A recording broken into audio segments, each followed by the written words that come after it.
زمون کور زمون ټولګی د ښوونځیو ښوونیزې پرلپسې درسي خپرونې له 10 تر 12 ټولګي د ریاضي، فزیک، کیمیا او بیولوژي درسونه هر ورځ یوه خپرونه له شنبې تر سه شنبې په پښتو او دري ژبو اوریدلی شئ. د همدې خپرونو ویډیوګانې په یوټیوب، ټلګرام ویبپاڼو AEPO تجلا او تجلا ټکی AF ویبسایټ کې لیدلی او هم اوریدلی شئ.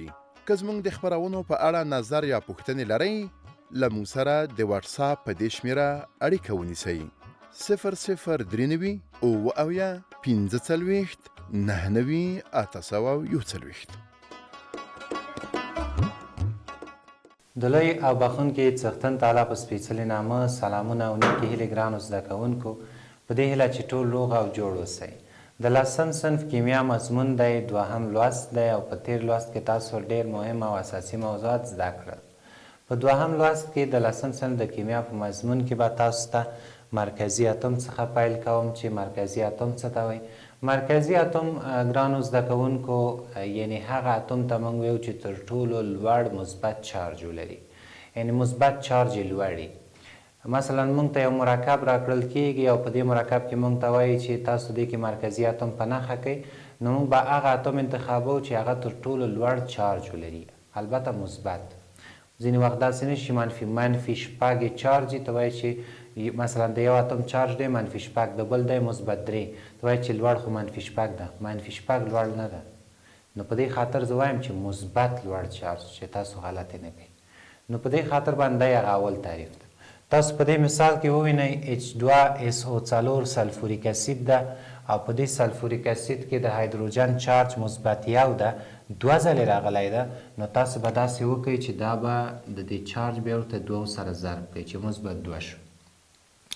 د اکسیجن چارج منفي 2 ده، خو کله چې 4 سره ضرب شي منفي 8 کیږي. نو اوس د منفي 8 په مقابل کې د مثبت 2 سره باید څو یو ځای شي چې منفي 8 خنثی کړي، ځکه مرکب کې خو باید چارج خنثی شي، عمومي چارج باید خنثی. نو د مثبت 2 سره به مثبت 6 یو ځای کې چې مثبت 8 منفي 8 خنثی کړي. نو په دې خاطر دلته د سلفر چارج مثبت 6 راځي، نو دلته سلفر مرکزي اتم دی چې دا ټکی هم هیر نشي. او بل HNO3 چې دی دا نایتریک اسید دی یا د خورې تیزاب دی چې په دې مرکب کې هم مرکزي اتم څنګه موږ تعینولی شو. تاسو به د هایدروجن او اکسیجن چارج تعیین کړئ، د هغې په اساس به د نایتروجن چارج موږ تعیین کړو. دلته تاسو متوجه شئ د هایدروجن چارج مثبت 1 دی او د اکسیجن چې دی منفي 2 دی چې کله 3 سره ضرب شي منفي 6 کیږي. او اوس د مثبت 1 سره څو یو ځای کړو، د مثبت 1 سره مثبت څو یو ځای کړو تر څو مثبت 6 خنثی کړي، منفي 6 خنثی کړي په بخښنې سره. نو دلته به مثبت 5 یو ځای کړو. نو اوس تاسو وګورئ تر ټولو لوړ مثبت چارج د چا دی؟ د نایتروجن دی. نو نایتروجن دلته مرکزي اتم دی. د مرکزي اتم لپاره یو بل تعریف هم موږ لرو چې هغه دا دی چې تر ټولو کمترین تعداد ولري، یعنی هغه اتم چې په یو مرکب کې کمترین شمیر ولري. مثلا دغه H2SO4 کې وګورئ سلفر تر ټولو کمترین تعداد لري، اکسیجن هم 2 ځلې ده، اکسیجن 4 ځلې ده، هایدروجن 2 ځلې ده او سلفر 1 مرتبه ده. نو دا د دې مرکزي ده. خو دا مختلف تعریفونه دي، خو زیات چې موږ قوي تعریف ورته وایو هغه لوړ مثبت چارج دی چې باید هغه تاسو تعیین کړئ.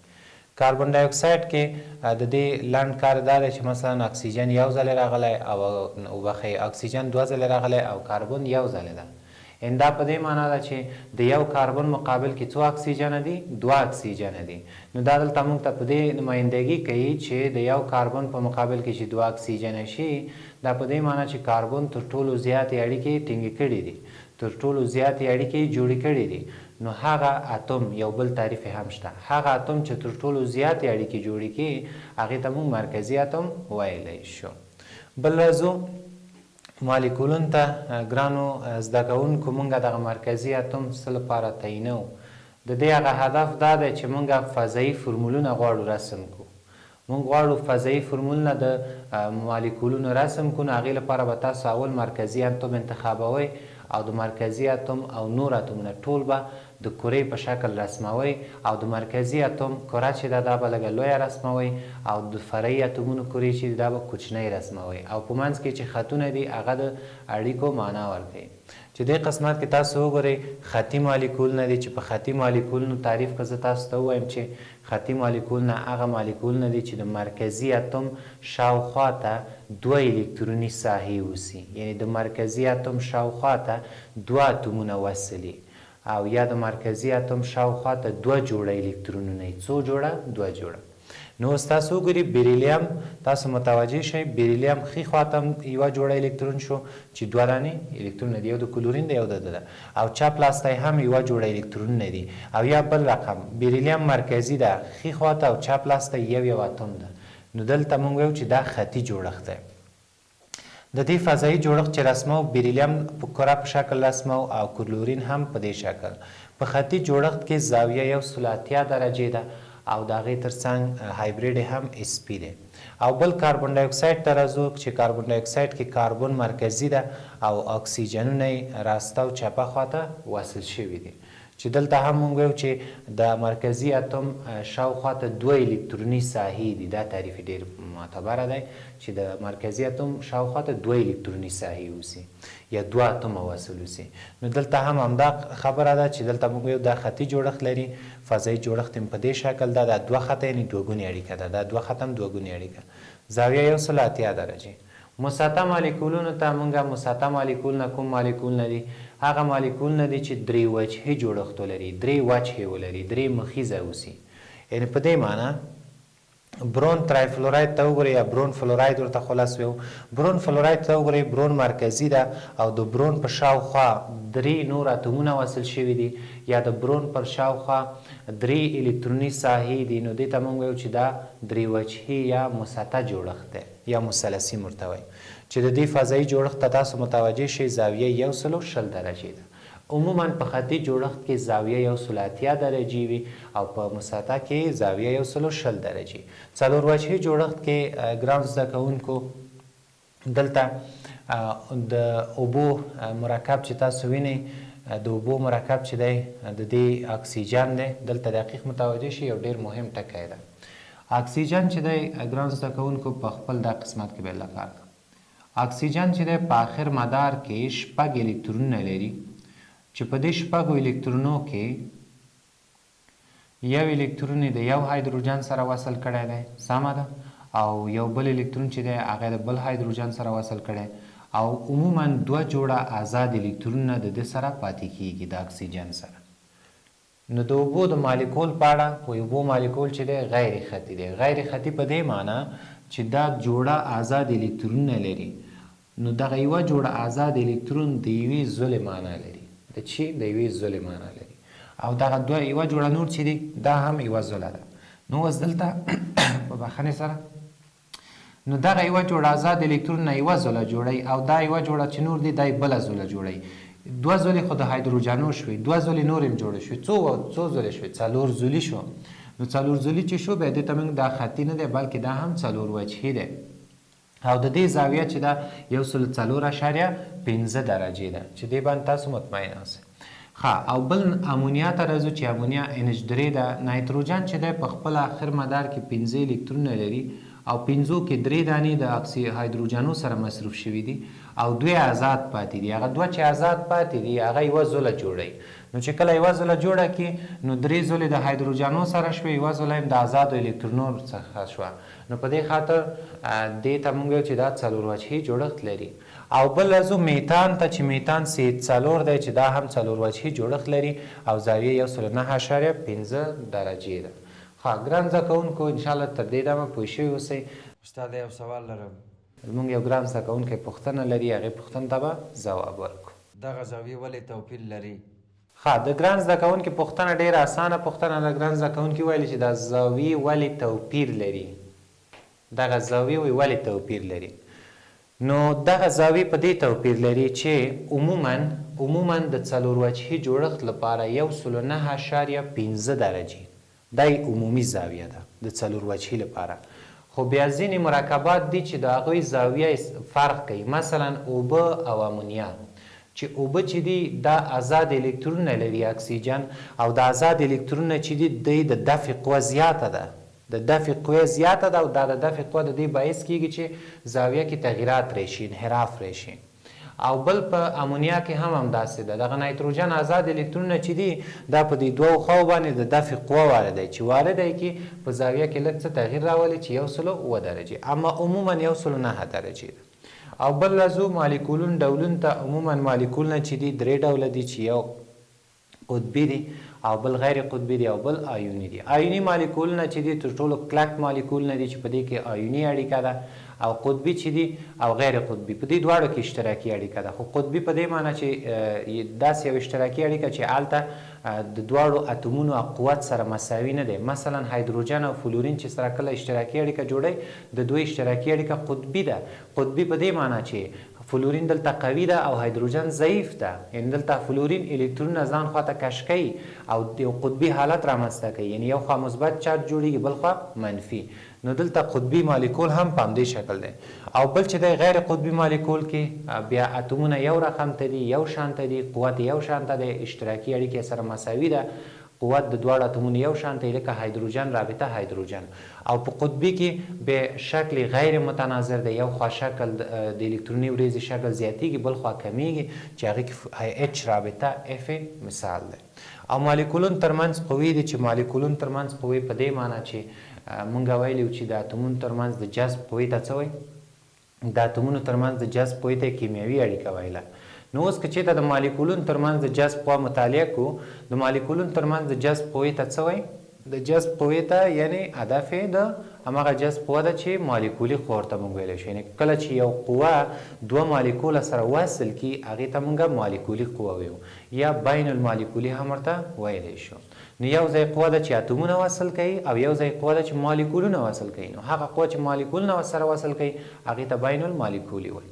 او دا قوې عموما په 3 ډوله دي چې دې کې موږ یو قوه چې دا ډایپول ډایپول لرو، او بله قوه چې دا واندروالس لندن قوه لرو، او په 3م قدم کې بیا بله قوه چې دا هغه هایدروجني لرو چې دا 3 ډولونه دي دوستانو. دا څوم ډول راځي؟ دا 2م ډول راځي. اوس به راسو ګرانډونکو یو پوښتنه ده چې د واتساپ د لارې یو زده کوونکي مطرح کړې ده، دا به زه وګورم چې د زده کوونکي پوښتنه شی ده. ګران زده کوونکي پوښتنه دا ده، وایي ګران استاد تاسو د کیمیاوي اړیکو د ډولونو په اړه او د مکمل وضاحت راکړئ. د کیمیاوي اړیکو ډولونو په اړه وایي وضاحت راکړئ. ګورئ ګرانو زده کوونکو، کیمیاوي اړیکې چې دي عموما 4 ډوله دي. یوه آیوني یا برقي ده، دویمې اشتراکي یا کوولانسي ده، دریم چې ده کوارډینیشن ورته وایي یا یو طرفه اشتراکي، او څلورمې هم فلزي ده. او بل دا چې دغه اشتراکي اړیکه به 2 حالتونو باندې رامنځته کیږي چې یو په قطبي حالت او بل په غیر قطبي حالت، او دای حالتونه دي د اشتراکي اړیکې.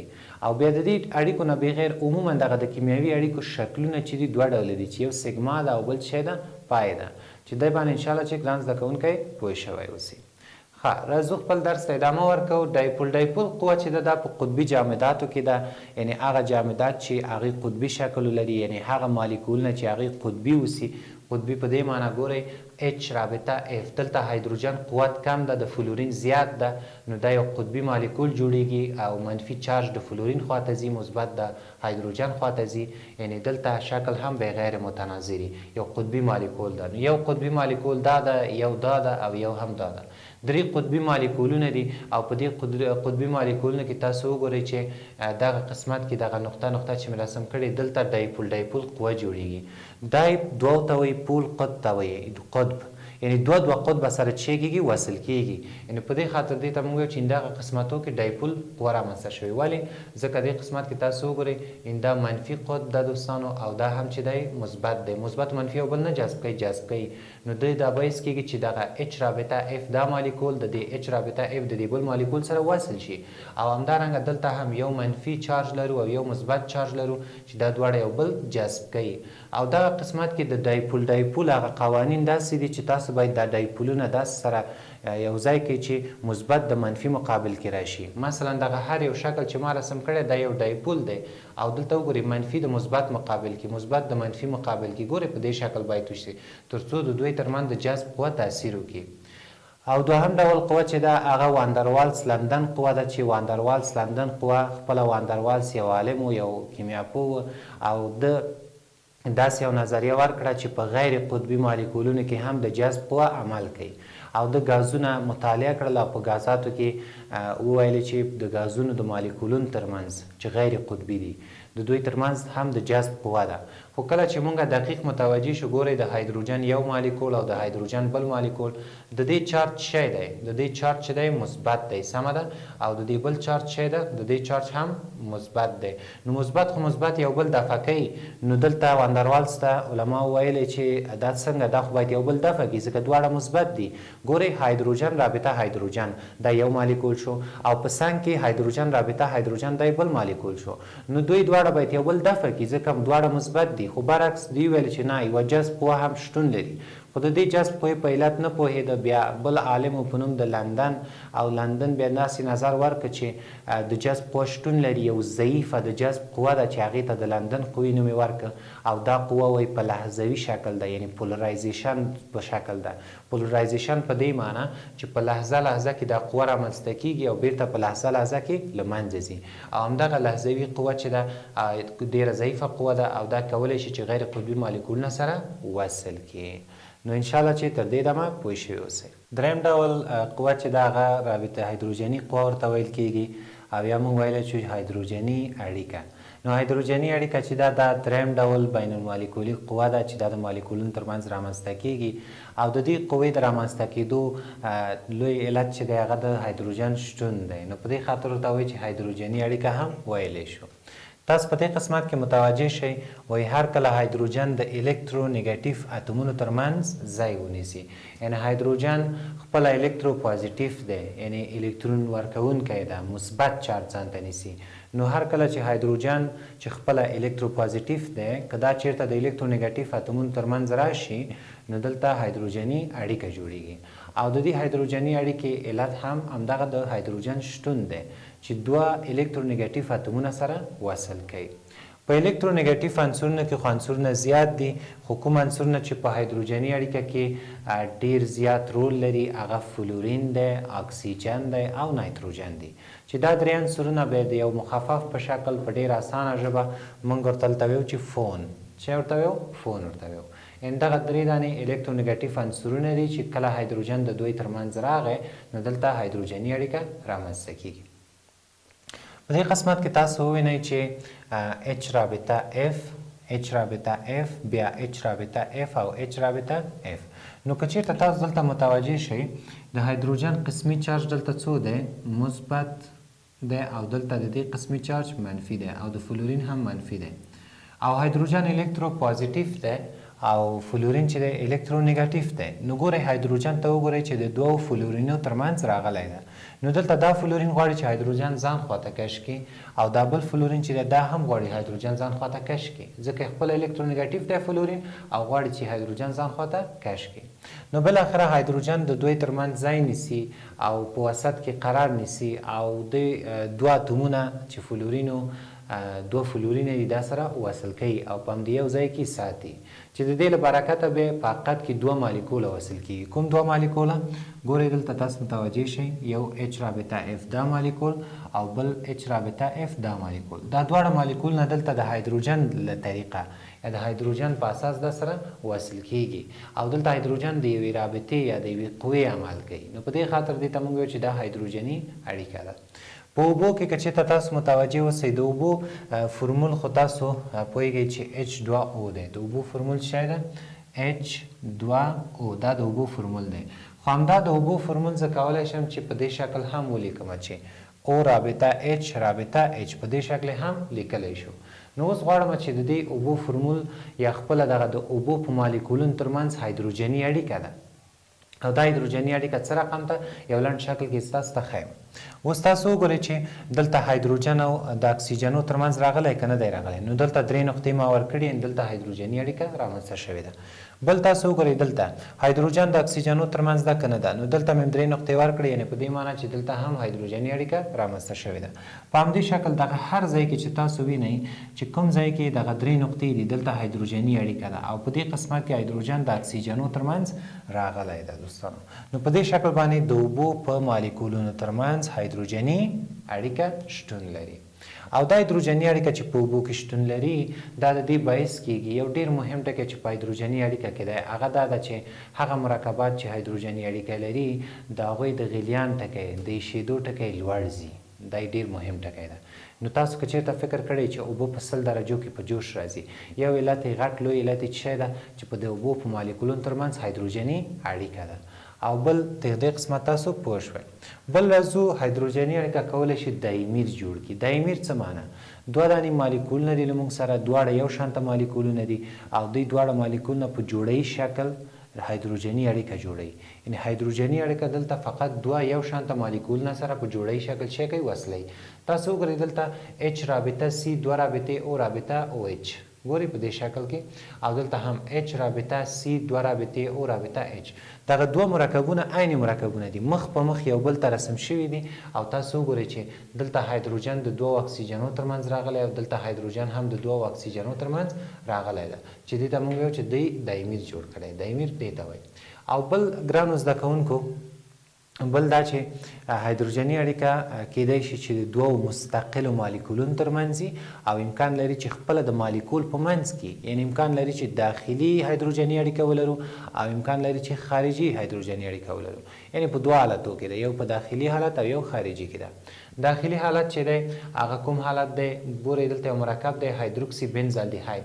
دا ګوره بل کوم مالیکول ما نه دی راوړی دا خپله یو مالیکول دی خپله دا یو مرکب دی او د دې مرکب په خپله منځ کې هایدروجني اړیکه جوړه شوې. دا قسمت کې تاسو هایدروجن ته وګورئ د چی ترمنځ راغلی د دوو اکسیجنو ترمنځ راغلی ده چې په دې قسمت کې دغه 3 نقطو په واسطه معمولا هایدروجني اړیکه ښودل کیږي چې دغه 3 نقطې چې دي دا هایدروجن بوند یا هایدروجني اړیکه یا هایدروجني قوه دلته رامنځته کړې ده. تر دې قسمته تاسو انشاءالله پوه شوي اوسئ. استاذه زه یو سوال لرم. ښه بل ګرانیدونکو دلته دقیق متوجه شئ چې یو زده کوونکی زموږ پوښتنه لري. زده کوونکي پوښتنې ته به سوال جواب ورکړو. هایدروجني اړیکه په بیولوژي کې څه رول لري؟ د ګران زده کوونکي پوښتنه دا ده چې هایدروجني اړیکه په بیولوژي کې څه رول لري چې دا موضوع هم په کتاب کې یادونه شوې ده. ډیره ښه پوښتنه زده کوونکي وکړه چې هایدروجني اړیکه د بیولوژي له اړخه څه رول لري. هایدروجني اړیکه که تاسو فکر وي انسان زیاتره بدن چې دی له چی نه جوړ شوی له اوبو نه جوړ شوی ده او په اوبو کې کومه اړیکه ده هایدروجني اړیکه ده او دغه هایدروجني اړیکه چې کله د انسان په بدن کې وي دا په دې معنی چې د انسان د بدن حرارت کنټرولوي. لکه څه رقم مثلا که تاسو ووینئ یو انسان په 50 درجې سانتیګریډ کې ژوند کوي یا مثلا ځینې کسان دي ځینې انسانان دي چې په داسې یو سیمه کې اوسېږي چې هلته حرارت ډېر کم ده هوا ډېره یخه ده هلته هم ژوند کولی شي. نو دغه چې انسان بدن ځان د ګرمیو سردۍ سره د ګرمیو یخنۍ سره برابروي او خپل ژوند ته ادامه ورکړي دا علت دا ده چې د انسان په بدن کې هایدروجني اړیکه ده اوبه دي او په اوبو کې هایدروجني اړیکه ده او انسان کولی شي چې د ګرمایش په مقابل کې او یا د یخې هوا په مقابل کې خپل ژوند ته ادامه ورکړي. په ارثي خواصو کې هم هایدروجني اړیکه ډېر مهم رول لري او د ارثي خواصو په انتقال کې ډېر مهم رول لري. که تاسو متوجه اوسئ کله چې یو پلار او یو زوی سره موږ مقایسه کړو نو دغه زوی د پلار خوی خاصیت لري. علت دا ده چې دلته هایدروجني اړیکې د لارې ځینې خواص انتقالیږي. البته خواص د ډي ان اې له لارې انتقالیږي خو په دغه ارثي خواصو کې خپله هایدروجني اړیکه ډېر مهم رول لري. نو تر دې دمه تاسو پوه شوئ چې مالیکولي قوې چې دي ډایپول ډایپول شو واندروالس لندن او د هغې تر څنګ هایدروجني قوه یا هایدروجني اړیکه شوه. بل بخش ته راځو چې د مالیکولونو قوو تاثیرات د مالیکولي قوو تاثیرات په فزیکي خواصو باندې. عموما د موادو خواص چې دوه ډوله یو فزیکي خواص یو کیمیاوي خواصو چې فزیکي خواصو کې د مادې 3 حالتونه جامد مایع ګاز د غلیان ټکی د ذوبان ټکی او د انجماد ټکی یعنې کلکېدو نقطه او د هغې تر څنګ انحلالیت یا حل کېدل، کثافت، رنګ، بوی، ذایقه دا ټول په فزیکي خواصو کې راتلل چې له دې جملې څخه یې ځینې په کتاب کې راوستي دي او دلته یې ویلي دي چې دغه مالیکولي قوه په دې باندې تاثیرات لري. مثلا مثال زه تاسو ته یم یو مثال هغه مالیکولونه چې هایدروجني اړیکه لري هلته د هغوی د غلیان ټکی پورته ځي، یعنې د غلیان په ټکي مستقیم تاثیرات راځي، یعنې د دوی د ایشېدو ټکی لوړ ځي. لکه مثال اوبه دي چې په 100 درجو کې په جوش راځي او همداسې نور مواد یا مالیکولونه دي. بل بحث ته راځو چې هغه د مادې حالتونه دي. ماده عموما ګرانو زده کوونکو 3 حالتونه لري چې په دې کې جامد، مایع او ګاز ده. چې جامد حالتونه چې دي هغه حالت دی چې دلته د موادو شکل ثابت دی، حجم ثابت دی، وزن ثابت دی، کتله ثابته ده او د چکش وهلو خاصیت لري او د هغې ترڅنګ د جامدو موادو د ذراتو ترمنځ د جذب قوه ډیره زیاته ده او ځکه یې فاصله ترمنځ بیا څه ده ګرانو زده کوونکو کمه ده. چې دې قسمت کې تاسو وګورئ د مالیکولونو ترمنځ د جذب قوه زیاته شوې او مالیکولونه سره وصل دي او کلک دي. همدارنګه که مایعاتو ته راشو، مایعات نسبت جامداتو ته د جذب قوه د مالیکولونو ترمنځ کمه ده او فاصله نسبتا لږه ډیره شوې ده او د هغې ترمنځ په مایعاتو کې بیا شکل ثابت نه دی، شکل تغییر کوي، حجم ثابت دی او وزن و کتله هم ثابت دی، یعنې شکل ثابت نه دی. په دې ثابت نه دی چې مایعات خپل شکل نشي ساتلی. مثلا که تاسو 1 لیټر اوبه په یو ګیلاس کې واچوئ د ګیلاس شکل نیسي، که تاسو په سطل کې واچوئ د سطل شکل ځان ته نیسي، نو شکل ثابت نه دی. او اوبه چې دي دا د خوځښت خاصیت لري، یعنې خوځېږي. مثلا که چېرته تاسو لیدلي په یو ګیلاس کې په یو ظرف کې اوبه نو دا چې کله اندکه ټکان وخوري نو دې ټکان سره ده خوځېږي. بل راځو ګاز ته. د ګاز مالیکولونه چې دي د دې مالیکولونو ترمنځ فاصله زیاته شوې ده او علت یې دا ده چې د قوې جذب ورسره چې ده ډېر کم شوی ده، یعنې د جذب قوه د مالیکولونو ترمنځ د ذراتو ترمنځ ډیره کمیږي او دا د دې لامل کیږي چې د غازاتو مالیکولونه یو بل نه لرې شي. په غازاتو کې بیا هم حجم غیر ثابت دی او هم شکل غیر ثابت دی او کتله او وزن ثابت دی. مثال تاسو سره 1 کیلو غاز دی دا په 1 کیلوي بالون کې اچوئ د 1 کیلو ځای نیسي. که چېرته هغه 1 کیلو غاز تاسو په یو اتاق کې پرېږدئ ټول اتاق نیسي، نو دلته تاسو پوهېږئ چې نه حجم ثابت دی او نه شکل ثابت دی، فقط وزن او کتله ثابت راځي. او بل ذراتو باندې هم پوه شوئ. او بل بخش ته راځو بلورونه یا بلور چې دي دوستانو، دې ته موږ وایو چې معمولا بلور ته موږ کریستال هم ویلی شو چې جامدات چې دي دوی منظم هندسي جوړښت لري. معمولا جامدات چې دي عموما او د دوی دغه جوړښت چې دی دا د بلورونو څخه جوړ شوی دی، یا موږ په عامیانه شکل وایو چې جامدات چې دي دا کریستالي جوړښت لري، یعنې عموما کریستالي یا بلوري یو معنا لري. او په دې کریستالي جوړښت کې چې کله د دې جوړښت موږ مطالعه کوو په جامداتو کې بیا فضایي شبکې دي او فضایي شبکه څه ته وایي هغه به تاسو ته ووایم. فضایي شبکه یعنې د ټکو منظم هندسي جوړښت، د ټکو منظم هندسي جوړښت په فضا کې، دا چې دا د جامد ذرات منظم سره وصل کیږي او یو شبکه رامنځته کوي، همدې ته فضایي شبکه ویلی شو.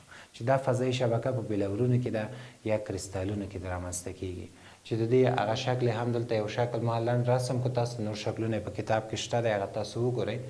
فرض مثال دلته تاسو وګورئ چې دغه 2 مکعبه چې ما رسم کړي دي، یعنې دلته ما هدف دا ده چې دغه مالیکولونه تاسو ته زه وښیم چې د دې مالیکولونه وګورئ چې په منظم شکل مختلفو ټکو کې موقعیت لري، نو د ټکو منظم هندسي جوړښت دی. ټکو ته وګورئ په مشخصو ځایو کې ترتیب شوي دي، یعنې د ټکو منظم هندسي جوړښت دی. او بل راځو جامداتو ډولونو ته. تاسو که ځینې وخت فکر کړی مثلا دا مارکر ده یا لرګی ده یا تیږه ده یا یو بل جسم دی، جامد جسمونه، نو تاسو داسې فکر نه کوئ چې دا پلاستیک هم یو جامد دی، لرګی هم یو جامد ده، یا مثلا ځینې کیمیاوي مواد دي جامد په شکل. آیا د دې جامدات ترمنځ فرق شته دی؟ آیا دا جامدات ټول یو شانته دي؟ نه ګرانو زده کوونکو، دې جامدات ترمنځ فرق دی. عموما جامدات چې دي په 2 ډوله دي، یو ته موږ کریستالي جامدات ویو او بل ته چې ویو امورف ویو.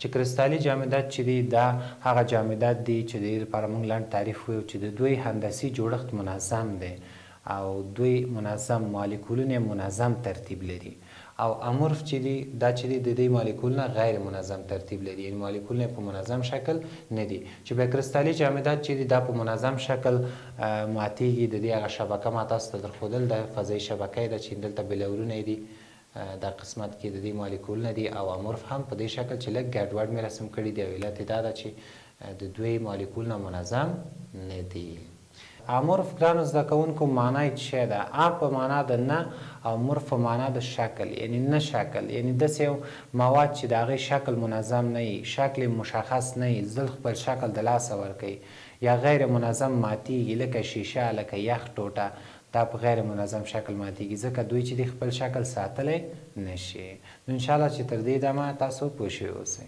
کریستالي جامداتو ډولونه دي چې کریستالي جامدات چې دي دا منظم اندازې جوړښت لري او دا عموما په 4 ډولو ویشل کېږي چې دې ته موږ ایوني جامدات وایو مالیکولي کوولنسي او همدارنګه فلزي جامدات ایوني جامدات کوم جامدات ته موږ ویلی شو په شبکه باندې مثبت او منفي آیونونه شتون لري هغه جامدات چې هلته آیوني اړیکه شتون لري هغه جامدات چې په هغې کې مثبت او منفي آیونونه رامنځته وي یا مثبت او منفي چارجونه شتون لري دې ته موږ آیوني جامدات وایو آیوني جامدات چې دي ډېر کلک جامدات دي او هر کله چې په دوی باندې فشار راشي نو دا په پوډر بیا بدلیږي ډېر فشار چې پرې راشي او د دوی هغه شبکه او بلورې چې دی ډېر منظم دی ځان ته یو منظم هندسي ترتیب لري او د آیوني جامداتو جوړښت داسې دی چې هر مثبت آیون چې مثبت آیون ته موږ کتیون ویلی شو هر کتیون د انیونونو په واسطه احاطه شوی دی یعنی کتیون په منځ کې ده او شاوخواته انیونونه دي او همدارنګه هر منفي